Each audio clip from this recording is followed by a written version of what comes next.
라이트룸 많이들 안 쓰시죠? 네, 이 라이트룸 그러면 일단 어떤 건지 잠깐 설명드릴게요. 여러분들 사진 많이 찍으시잖아요. 지금도 찍고 계신데, 네. 계신데, 여러분들 사진 찍은 거 어떻게 관리하세요? 관리. 카메라 잠깐 내려오시면 어떻게 관리하세요? 폴더에 놓고. 폴더에 모아서. 폴더요? 다른 거. 나는 이렇게 관리한다. 그냥 화대 주르륵 잡히. 그럼 어떻게 찾으세요, 나중에 사진? 날짜를 기억해서. 폴더 이름을 날짜를 네. 갖고. 거의 예를 들어서 한 3년 전쯤에 찍은 인텔 CPU 사진이 필요하다. 그러면 어떻게 찾으세요? 포기하죠. 그럴 때 구글 검색이 있어요. 구글이 하시면 되는데 얘는 그거를 다 관리를 해줄 수가 있어요. 여러분들이 폴더별로 파일을 정리하시잖아요. 그 폴더 만들어서 파일 카피 이런 식으로 하시는데 얘는 임포트를 하게 되면 자기가 연도 만들고 그 다음에 날짜를 만들어요. 그 안에다 서폴더로 다 정리를 하고요. 그 상태에서 여기 보면 키워드를 붙여넣으실 수가 있어요. 그래서 이거는 뭐 인텔 CPU 사진이다, 이건 어도비 행사 사진이다, 뭐 이런 식으로 키워드를 붙여넣으시면 나중에 다 검색을 하실 수 있을 뿐만 아니라 이런 식으로 키워드 리스트도 보실 수가 있고요. 그 다음에 어느 폴더에 들어있는지도 보실 수가 있고, 심지어 페이스북이나 플리커 같은 서비스에 바로 업로드도 하실 수 있는 그런 툴이에요. 그 다음에 예를 들어서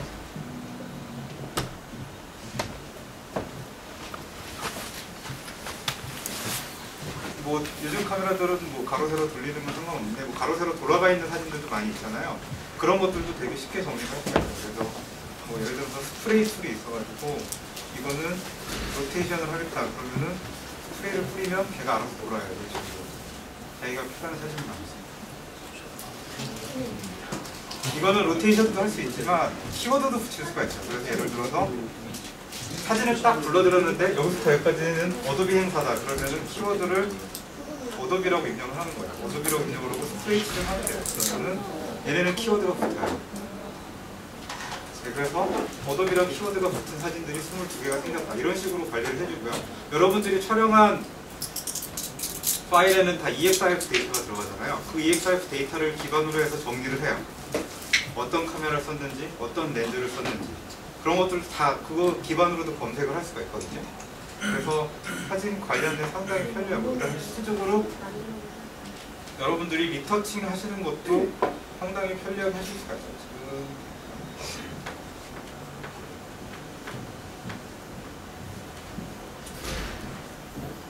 필요한 사진이 하나 돌아가 있어요.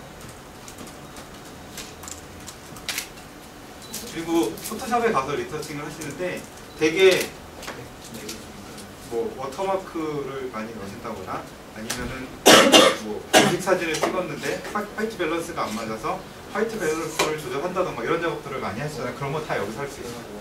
라이트룸에서 하실 수가 있거든요.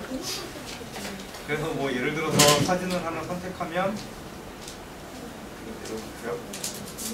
사진 하나 선택을 하면 여기에서 히스토그램이 나와요. 일단 히스토그램이 나오고 그 다음에 화이트 밸런스는 어떻게 할 것인가 그런 것들을 다 지정을 할 수가 있어요. 카메라에서 촬영한 데이터를 나중에 여기서도 다 변경하실 수가 있거든요.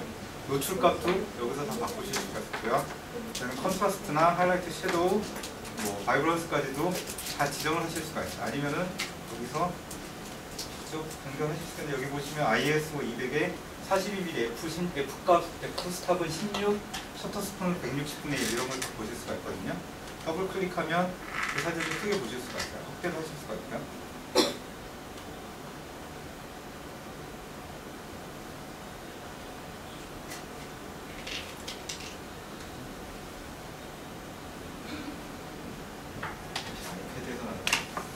게임을 하고 있었거든요. 리얼드 소리가 나길래. 그래서 이런 식으로 사진을 다 고정하실 수가 있고, 여기 보시면 여러 가지 모듈들이 있어요. 라이브러리가 있고, 라이브러리는 글자 그대로 사진 이렇게 관리해주는 부분이라고 생각을 하시면 돼요. 그 다음에 이 라이트룸 같은 경우에 세컨더리 모니터를 지원을 하거든요. 그래서 이미지를 크게 보고 싶으면 두 번째 모니터에는 이미지만 보이고 이쪽에는 라이브러리만 보이고 이런 식으로 여러분들이 원하시는 대로 하실 수가 있어요. 다음에 만약에 이 사진을 보정을 하고 싶다. 그러면 어떤 식으로 하시냐면 디벨롭이라는 부분으로 가시면 돼요. 포토샵이 아니라 디벨롭이라는 부분을 가시면 되는데 여기서 지금 보시면 바위 부분은 까맣게 나오고 하늘은 다 날아갔잖아요. 그래서 바위의 디테일을 살리고 싶어요. 그러면 뭐 노출값을 조절한다든지 아니면 브라이트니스나 컨트라스트를 조절한다든지 이런 식으로 하실 텐데 그걸 포토샵에서 하는 게 아니라 여기서 하실 수가 있어요. 예를 들어서 노출값 조절한다든지 보시면 히스토그램도 리얼타임으로 돌아가거든요. 그래서 그런 식으로 보실 수가 있는데 지금 하고 싶은 거는 이 하늘이 갖고 있는 요 디테일하고 바위가 갖고 있는 요 디테일을 동시에 살리고 싶거든요. 그런 경우에는 노출을 조절하시는 게 아니라 라이트룸 4에 새롭게 하이라이트와 섀도우를 직접 컨트롤하실 수가 있어요. 그래서 하이라이트 부분의 디테일을 내려서 살리고요. 지금 바위는 아직 까맣죠. 그 다음에 섀도우 부분의 디테일도 같이 살릴 수가 있습니다. 이걸 하려고 포토샵에서 하는 게 아니라 라이브러리를 사용해서 정리하다가 보고 가져오는 거죠. 그 다음에 이게 마음에 들면 스냅샷을 찍으시면 돼요. 스냅샷을 찍으면 내가 언제 보정한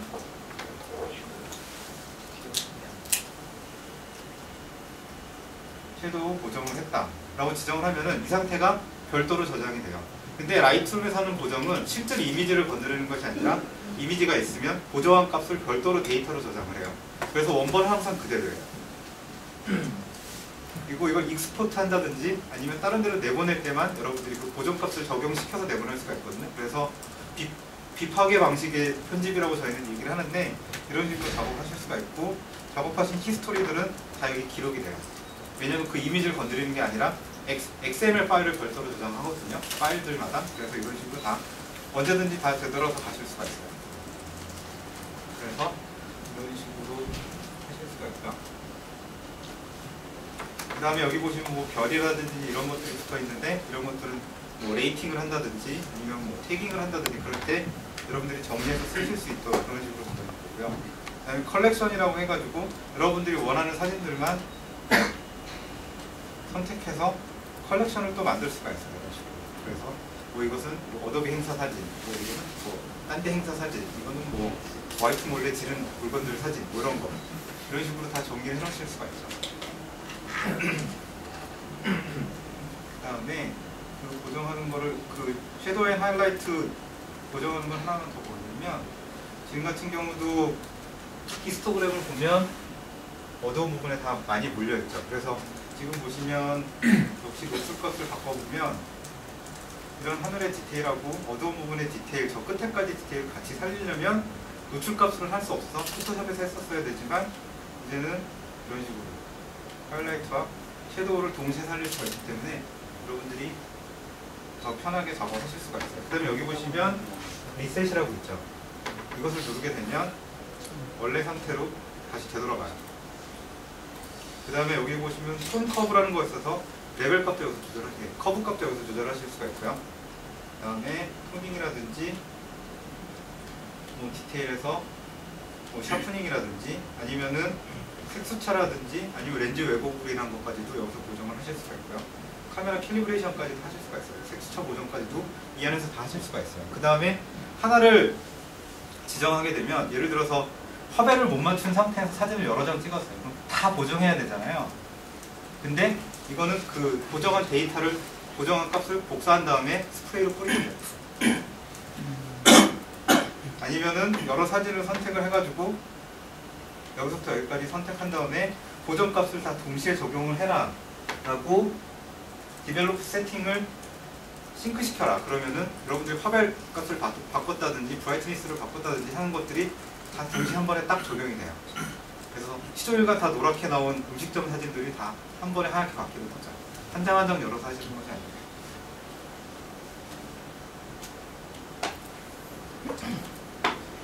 그 다음에 보여드릴 것은 라이트룸 4에서 좀 강화된 기능 중에 하나인데 뭐 여러분들 DSLR을 많이 활용하시니까 잘 아시겠지만 안부 노이즈, 예. 그 포토샵 같은 경우에는 그 노이즈 제거하는 부분이 많이 좋아졌거든요. 근데 지금 같은 경우는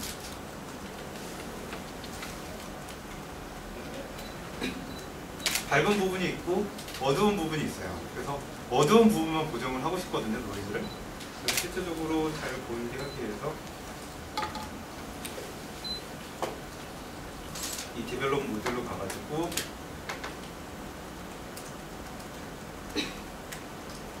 섀도우 부분을 좀 살려볼게요. 그 다음에 확대를 하면은 노이즈들 보이시죠? 노이즈들 보이는데 기존의 포토샵 같은 경우에는 특정 영역만 노이즈를 필터나 아니면 이펙트를 적용하려면 선택 툴로 선택하시죠. 얘는 브러쉬가 있어요. 브러쉬가 있어서 이 브러쉬로 여기를 칠해주시면 돼요. 반만 칠해볼게요. 비교하기 위해서. 그러면은 이 부분에만 여러분들이 설정값을 지정하실 수가 있어요. 그래서 여기서 노이즈를 없애겠다라고 하면은 위아래 차이가 잘 보이세요? 이게 모니터라서 잘 보이시죠? 이런 식으로 부분적인 영역만 여러분이 선택적으로 여기 있는 값들을 바꿀 수가 있어요. 여기 보시면 어떤 값들이 있냐면 색온도라든지 노출이라든지 컨트라스트, 뭐 샤프니스, 노이즈, 모아리 현상까지도 여기서 다 조절을 하실 수가 있거든요. 전체 이미지를 적용하는 것이 아니라 여러분들이 브러쉬 칠한 부분만 변경을 하실 수가 있기 때문에 사진의 일부분만 수정을 하실 때는 상당히 쉽게 하실 수가 있어요. 그래서 노이즈 제거 효과도 아까 보셔서 아시겠지만 실제적으로 채도를 전혀 색조나 채도를 건드리지 않고 노이즈만 싹 없애거든요. 기존에 노이즈 노이즈 닌자라든지 뭐 이런 거 하면은 채도가 떨어지는 경우가 상당히 많았었어요. 근데 저희가 포토샵 CS5 내놓을 때 그 노이즈 루틴을 개선을 해가지고 채도를 보존하면서 노이즈만 없애는 그런 그 기능을 강화를 했거든요. 그게 라이트룸에서 같이 적용이 되고요. 실제적으로 포토샵에서 여러분들 로우 파일로 촬영한 걸 불러드리거나 아니면은 뭐 JPEG도 가능하지만 불러드릴 카메라 로라는 프로그램이 뜨잖아요. 그 카메라 로라는 엔진이 동일하게 여기서 사용이 됩니다. 그래서 라이트룸도 포토샵과 같은 로우 프로세싱 엔진을 갖고 있어요. 그리고 라이트룸 같은 경우에도 포토샵처럼 64비트 있고 64비트 OS가 있고 32비트 용이 있고요. 맥OS 같은 경우는 전부 64비트예요. 근데 라이트룸 4.0에 올라가면서부터 저희가 XP 지원은 중단을 했습니다. 그래서 XP 이상을 쓰셔야 돼요. XP보다 높은 걸 쓰셔야 돼요. 그 다음에 화이트 밸런스. 지금 보면 조명이 여러 개예요. 하나는 앞에서 들어오는 거는 거의 뭐 자연광에 가까운 백색광이고 뒤에 있는 거는 형광등이고 뭐 이런 그 복합적인 화별을 맞춰야 되는 경우거든요. 이것도 역시. 근데 기존에 그 화별을 맞추려면 통째로 맞추는 수밖에 없었어요. 그 32% 그레이 영역을 스포이드를 찍어가지고 그걸 화이트 저쪽고 저쪽고 그럴 수밖에 없었는데 이제는 화별도 여러분들이 원하시는 영역을 지정하실 수가 있어요. 아까 보여드렸던 이 브러쉬를 써서 그 영역을 다 칠하셔도 되고요. 이런 식으로 다 칠하셔도 되고 지금 같은 경우는 이 부분에 화별을 바꿀 거거든요. 이 뒤는 괜찮아요. 그래서 이 앞부분 부분에 화별만 바꿀 건데 그런 경우는 이거는 어떻게 하냐면 여기 그래데이션 툴이 있어요. 그래서 화별을 적용할 영역을 이런 식으로 기준점을 선택을 해서 지정을 하실 수가 있죠. 그래서 이 상태에서 뭐 색온도라든지 이런 것들을 다 변경하실 수가 있어요. 그러면은 지금 보면은 그라데이션으로 적용이 되기 때문에 여기에는 정확히 적용이 되고요. 이 아래는 점진적으로 부드럽게 적용이 되는 걸 보실 수가 있어요. 그래서 아주 자연스럽게 화별이라든지 아니면 기타 여러 가지 보정값들을 보정하실 수 있게 편리하게 되어 있어요. 그리고 뭐 아까도 말씀드렸지만 이것은 원본이 아니라 엑셀 파일로 별도로 저장되는 거기 때문에 언제든지 다시 되돌리실 수가 있고요. 그 다음에 사진을 정성스럽게 조명 세팅하고 그 다음에 뭐 카메라에서 뭐 RGB 영역 지정하고 그 다음에 화별 맞추고 뭐 이런 식으로 열심히 팡 찍었어요. 근데 웹에 딱 올라가는 순간 색깔이 바뀌죠. 네, 그런 경험들 많이 하셨을 거예요. 왜냐하면은 웹브라우저가 일단 뭐 기존의 웹브라우저들 같은 경우에는 컬러 매니지먼트가 안 되는 애들도 많았고요. 컬러 매니지먼트가 지원되는 웹브라우저, 뭐 파이어폭스나 뭐 이런 거라 할지라도 색상 영역이 다르기 때문에 여러분들이 촬영한 데이터를 웹에 게시하는 경우에는 색상이 바뀌는 경우가 많았거든요. 색상을 표현을 못하는 경우가 더 많았다라는 게 정확한 표현일 것 같아요. 그래서 여기 보시면 지금 이미지를 촬영을 했는데 여기 밑에 보면 소프트 프로핑이라는 메뉴가 있어요. 그래서 이 소프트 프로핑이라는 메뉴를 선택을 하면 이건 원래 이미지고요. 여기에 보시면 이게 잘 안 보이시죠? 모니터처럼 생긴 아이콘이고 이게 종이처럼 생긴 아이콘이에요. 그래서 이 모니터처럼 생긴 아이콘을 누르게 되면 파란색 영역으로 나오는데 이건 무슨 뜻이냐면 여러분들이 이 사진을 웹에 게시를 했을 때 컬러 매니지먼트를 지원하는 웹브라우저를 할지라도 저 파란색 영역은 색상 표현을 못한다는 뜻이에요. 색상 영역 밖이라는 뜻이거든요. 그래서 이런 식으로 표시를 해주는 거고요. 여러분들이 이걸 만약 인쇄를 한다 그러면은 이런 식으로 종이처럼 생긴 아이콘을 클릭을 하시면 돼요. 빨간색으로 나오는 것은 CMYK나 아니면 인쇄 설정 상태에서 표현을 못하는 영역이다라고 표시를 해준 거예요. 그래서 이 부분 여러분들이 저 부분을 보시면서 보정을 하시면 돼요. 저 영역이 없어지도록. 이 두 개를 같이 누르게 되면 그 부분이 같이 보이게 되고요. 파란 부분은 웹에서 표시 안 되는 부분, 빨간 부분은 인쇄에서 표시 안 되는 부분, 그 다음에 핑크색은 둘 다 표시 안 되는 부분이라고 생각을 하시면 돼요. 그런 식으로 보시면 돼요. 이렇게 덥죠? 표시만 해주고 자동으로 조정을 해주거나 이러지만 네. 오토톤이라는 게 있긴 한데 그 고정은 여러분들이 하시는 게 훨씬 더 나을 것 같아요. 어느 정도 도움. 그다음에 여러분들 비디오도 많이 찍으시잖아요. 그렇죠? 지금 같은 경우에 비디오 고정.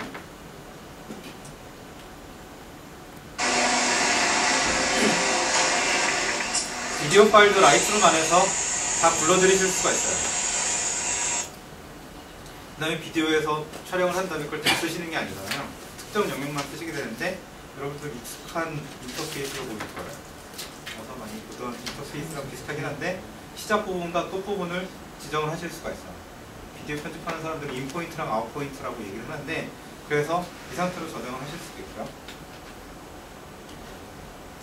그 다음에 지금 보인 예를 들어서 이 한 프레임만 잡아가지고 내가 이미지를 쓰고 싶다 그러면은 그걸 뭐 스크린샷을 잡아서 하는 것이 아니라 여기에서 캡처 프레임이라는 메뉴가 있어요.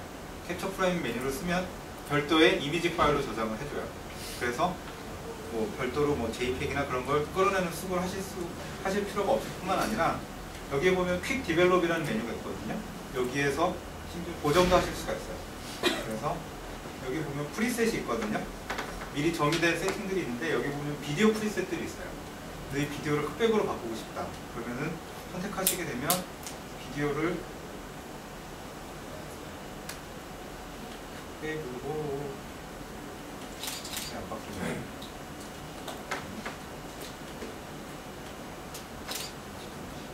아직 괜찮아. 리프레시가 빨리 안 되는 거죠. 보시면 아시겠지만 프리셋 적용하는 것만으로도 바로 블랙 앤 화이트의 비디오를 뽑을 수도 있고요. 아니면은 크로스 필터 적용한 것처럼 크로스 프로세스를 적용한 것처럼 할 수도 있는데 또 리프레시가 안 됩니다. 이런 식으로 이런 이펙트들도 또는 노출값이라든지 아니면은 컨트라스트라든지 그런 것들을 다 적용을 하실 수가 있어요. 이 안에서 이미지를 변경하는 것처럼 비디오도 같이 변경을 하실 수가 있어요.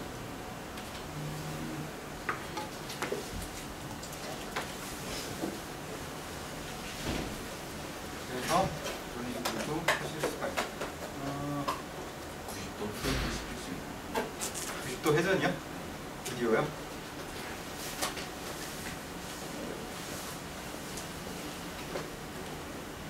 안 되는 것 같아요. 로테이션.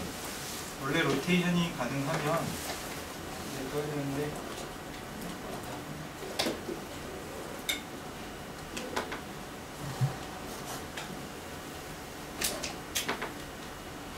로테이션이 가능하면 여기에 화살표가 뜨거든요. 이런 식으로. 비디오들은 안 되는 것 같아요. 지금 보시면 아시겠지만 이런 식으로 커서로 움직이면 그 안에 비디오를 프리뷰를 보실 수가 있어요. 그 다음에 또 한 가지 재밌는 기능 중에 하나가 맵 기능인데요. 여러분들이 사진을 찍었으면 그것을 지오 태깅을 시킬 수가 있어요. 그래서 예를 들어서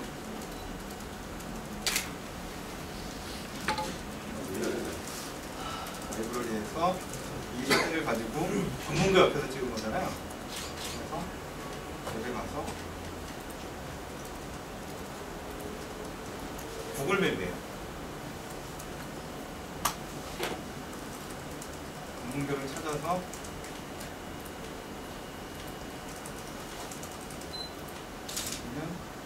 이거는 이쯤에서 찍었다라고 사진을 여기다 드래그해서 놓으실 수가 있죠. 지금 하나만 했지만 여러 개의 사진을 묶어서 던져 놓으시면 돼요. 그러면은 여기에서 이렇게 거기서 찍은 사진들이 오히려 역으로 지오태깅이 되는 거죠. 여기 보시면 GPS 코디네이션이 보이거든요. 그래서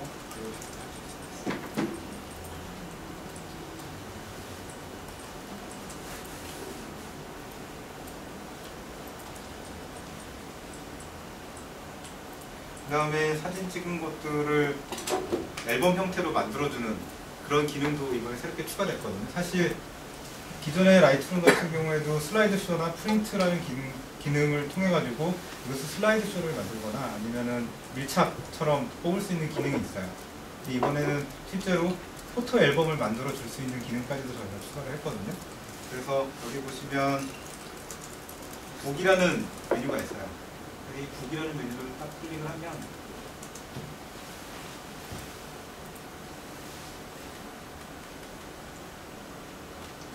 이런 식으로 포토북을 자기가 만들어줍니다. 그래서 이런 프리셋 같은 경우는 뭐 여러분들이 뭐 커버는 어떻게 할 것인지 다 지정을 하실 수가 있고요. 레이아웃 같은 경우도 여기서 다 변경하실 수가 있어요. 그래서 왼쪽이 비어있고 오른쪽에는 하나만 들어가는 사진 뭐 이런 식으로 지정을 하면 클리어를 먼저 하고 오른쪽 페이지에만 하나씩 들어가는 사진을 하겠다. 그러면 이런 식으로 지정을 하실 수가 있고요. 아니면 나는 양쪽 페이지에 다 들어가는 걸 하고 싶다. 이렇게 하면은 이런 식으로 들어가게 되는데 여기에서 지금은 순서대로 집어넣은 거지만 이 사진과 이 사진을 바꾸고 싶다 그러면은 드래그해서 보시면 자기가 알아서 바꿔요. 그다음에 여기에서 클릭을 하시게 되면 실제 사이즈도 변경을 하실 수가 있고요. 그 다음에 이 페이지의 레이아웃도 이 안에서 다 변경을 하실 수가 있어요. 캡션을 달아서 할 것인지 말 것인지 뭐 이런 식으로도 다 지정이 가능하시고요. 그 다음에 각 이미지마다 캡션을 달아줄 수도 있고 아니면 글자를 집어넣으실 수도 있어요. 그래서 실제적으로 이렇게 만들어진 것을 PDF로 변경해서 출력해가지고 뭐 선물로 줄 수도 있고요. 아니면은 이것을 슬라이드 쇼로도 만드실 수가 있습니다. 슬라이드 쇼로 만들게 되면 좋은 것 중에 하나가 이게 뭐냐면은 다 아시겠지만 이쪽에 워터마크거든요.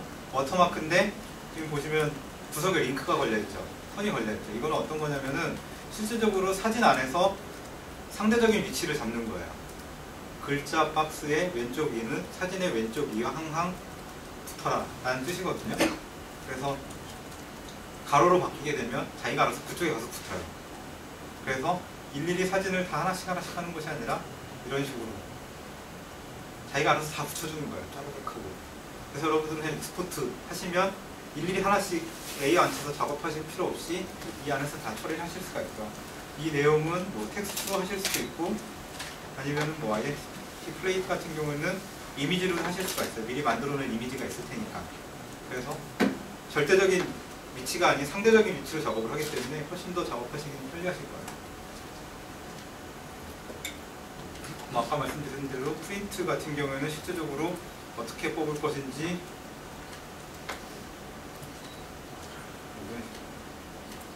밀착처럼 다 뽑을 수 있게 이런 식으로 지정을 하실 수가 있고요. 웹 같은 경우는 어떤 기능이 있냐면 자동적으로 선택한 이미지들을 갤러리로 만들어주는 거예요. 그래서 하나 찍으면 이런 식으로 보이게 하실 수도 있고 아니면은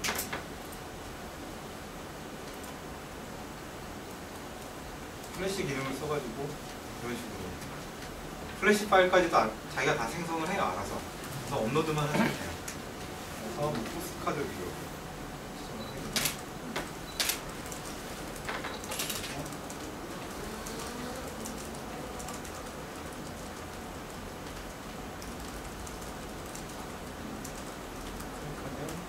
이동하고 더블 클릭하면 다시 들어오고.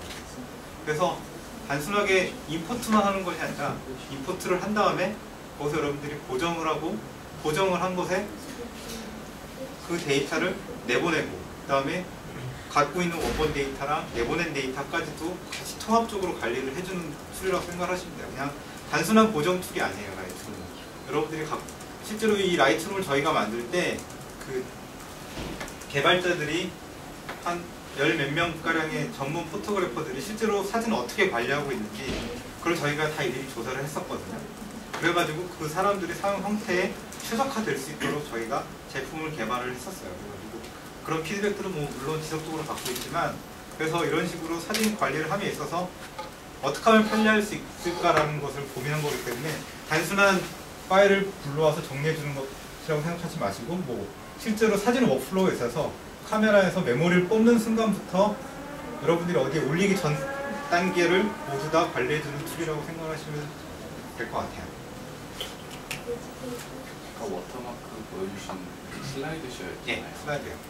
그거 말고 그냥 저 사진 한 장 한 장을 워터마크 입혀서 익스포트 시키고자 할 때 저건 지금 슬라이드 쇼에서 보여질 때만 보여주는 워터마크고 이거를 못 찾게. 갑자기 질문을 하시는 거죠. 이거를 사실 간에 콘솔을 써야 되기 때문에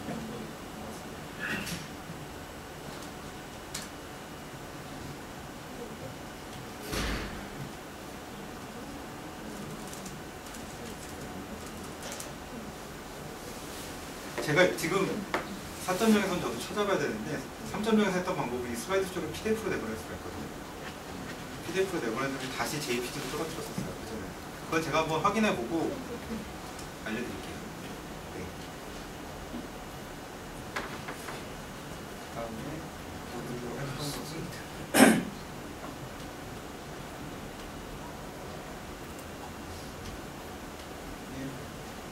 안 되는 아직 에러가 있는 부분들이 몇 개가 있더라고요. 네, 일단은 뭐 여기까지 보여드리면 될 것 같아요. 그래서 나중에 뭐 페이스북으로 올리고 싶다 그러면은 실제로 페이스북 계정을 여기다 세팅을 해놓으시면 돼요. 페이스북 계정을 세팅을 해가지고 앨범 만드는 거라든지 커멘트 다는 것들도 다 이 안에서 지정을 하실 수가 있어요. 페이스북이라든지 사실 이 부분에 관련해서 뭐 네이버나 다음하고도 얘기를 했었는데 진짜 뒤에서 만지면 사실 저희도 그렇게 큰 관심 없었어요. 물어나 마라 뭐 그런 거 있었는데 그래서 실질적으로 여기서 다 세팅을 지정하실 수가 있어요.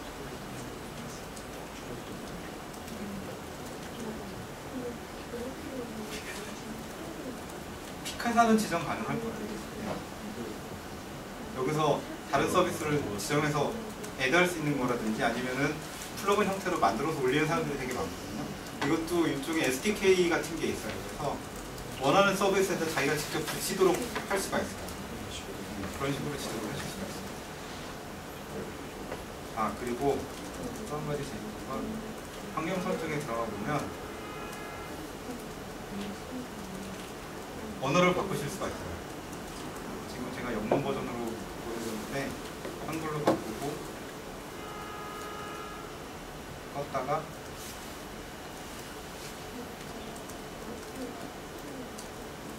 다시 띄우면 한글 버전으로 바뀌어요.